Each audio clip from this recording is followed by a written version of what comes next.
Assalamualaikum warahmatullahi wabarakatuh. Nama saya Salsa Nurindasari dari Ekos 2 Reguler. Di sini akan menjelaskan sedikit materi akuntansi tentang pengertian konsolidasi dan prosedur konsolidasi. Peleburan atau konsolidasi adalah perbuatan hukum yang dilakukan oleh dua perseroan terbatas atau lebih untuk meleburkan diri dengan cara membentuk satu perseroan terbatas baru dan masing-masing perseroan terbatas yang meleburkan diri menjadi bubar. Contohnya, pembentukan Bank Mandiri yang berasal dari peleburan 4 bank BUMN yang sedang sekarat akibat dampak krisis moneter 1997 atau 1998, yaitu Bank BDN, Bank Bumi Daya, Bank Ekspor Impor, dan Bank Bapindo. Kebijakan peleburan 4 bank BUMN tersebut diambil pemerintah guna menyelamatkan bank dari risiko kebangkitan karena pada saat itu modal keempat bank BUMN tersebut sudah negatif.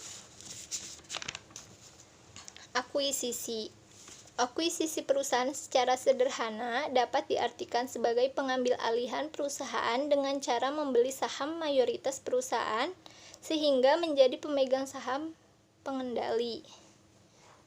Contoh, pengambil alihan saham mayoritas pabrik rokok asal Indonesia atau PT HM Sampurna oleh perusahaan rokok asal Amerika atau Philip Morris Ltd. Akibat akuisisi tersebut, kendala perusahaan PT HM Sampurna tidak lagi berada di tangan keluarga besar Sampurna tetapi sudah beralih tangan kepada Philip Morris Ltd. Teknik dan prosedur laporan keuangan konsolidasi. Prosedur konsolidasi dinyatakan bahwa dalam menyusun laporan keuangan konsolidasi, laporan keuangan induk perusahaan atau parent company dan anak perusahaan atau subsidiary company digabungkan satu persatu dengan menggabungkan unsur-unsur yang sejenis dari aktiva, kewajiban, ekuitas, pendapatan, dan beban. Adapun prosedur penyusunan laporan keuangan konsolidasi yang dijelaskan lebih terperinci lagi yaitu 1. Mempersiapkan kertas kerja penyusunan laporan keuangan konsolidasi. 2. Memasukkan laporan keuangan meliputi laba rugi, laporan laba ditahan, dan neraca masing-masing perusahaan induk dan anak pada kolomnya masing-masing. 3. Jika ada kesalahan-kesalahan pada laporan keuangan induk atau anak, perlu dibuatkan jurnal penyesuaian atau diposting ke buku besar perusahaan induk atau anak. 4.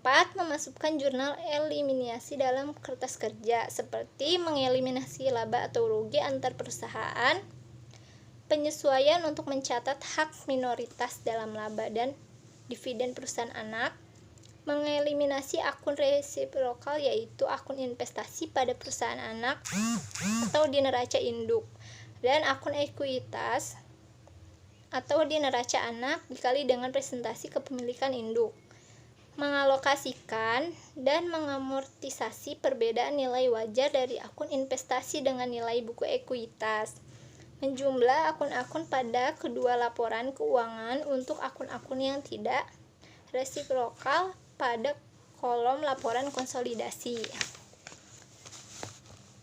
6. Menjumlahkan akun-akun pada kedua laporan keuangan ditambah dan dikurangi akun-akun dalam kolom jurnal eliminasi. Dalam penyusun laporan keuangan konsolidasi antara induk perusahaan dan anak perusahaan dapat digunakan 3 metode yaitu 1. Metode ekuitas, 2. Metode ekuitas tidak lengkap, 3. Metode harga perolehan. 1. Konsolidasi dengan metode ekuitas. Konsep dasar dari metode ekuitas pada dasarnya memandang investasi induk perusahaan sebagai sesuatu penyertaan modal sehingga jika aktiva bersih anak perusahaan berubah karena kegiatan operasionalnya, secara otomatis akan menyebabkan perubahan pada nilai investasi induk perusahaan data. Alasan diterapkannya metode ekuitas juga didasarkan atas suatu fakta bahwa induk perusahaan dan anak perusahaan merupakan bagian-bagian dari satu kesatuan usaha, seperti halnya hubungan antara kantor pusat dan cabang-cabangnya. Beberapa perkiraan atau accord yang perlu diperhatikan antara lain: 1. Perkiraan investasi saham dalam anak perusahaan. 2. Perkiraan kas. 3. Perkiraan piutang dividen anak perusahaan. 4. Perkiraan laba yang ditahan atau retained earning induk perusahaan. 5. Perkiraan laba yang ditahan atau retained earning anak perusahaan. Perkiraan-perkiraan di atas dalam kertas kerja atau worksheet penyusun laporan keuangan konsolidasi harus sudah menunjukkan saldo akhir pada laporan keuangan konsolidasi. Artinya sudah diperhitungkan perubahan jumlahnya. 2. Konsolidasi dengan metode ekuitas tidak lengkap. Jika metode ekuitas diterapkan secara benar, laba bersih perusahaan induk adalah sama dengan laba bersih konsolidasi. Dan saldo laba perusahaan induk adalah sama dengan saldo laba konsolidasi. 3. Konsolidasi dengan metode biaya. Pada metode biaya yang dipakai untuk mencatat investasi saham-saham anak perusahaan atau yang telah dibagikan oleh anak perusahaan yang diakui sebagai pendapatan atau revenue oleh induk perusahaan. Pada metode biaya, bagian dividen yang dibagikan oleh anak perusahaan dicatat pada sisi debit dalam rekening piutang dividen atau kas dengan rekening lawan kredit atau penghasilan dividen.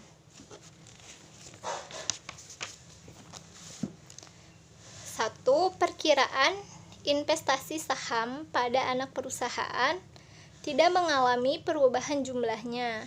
Perubahan modal anak perusahaan akibat adanya laba, rugi, atau pembagian dividen tidak mempengaruhi perkiraan investasi saham pada anak perusahaan atau induk perusahaan tidak menyesuaikan investasinya.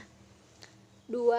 Laba atau rugi dari anak perusahaan baru diakui oleh induk perusahaan sebesar presentasinya kepemilikannya. 3. Penghapusan atau eliminasi terhadap perkiraan modal saham. 4. Metode biaya berdasarkan pada asumsi bahwa investasi induk terhadap anak perusahaan merupakan bagian dari aktiva. 5. Nilai investasi harus selalu tetap karena akan ditampakkan dalam neraca sebesar harga perolehannya saja. 6. Perubahan nilai aktiva bersih anak perusahaan sebagai konsekuensi dari kegiatan operasionalnya tidak akan mempengaruhi besarnya nilai investasi tersebut. Cukup sekian yang bisa saya jelaskan. Mohon maaf bila ada kesalahan. Wassalamualaikum warahmatullahi wabarakatuh.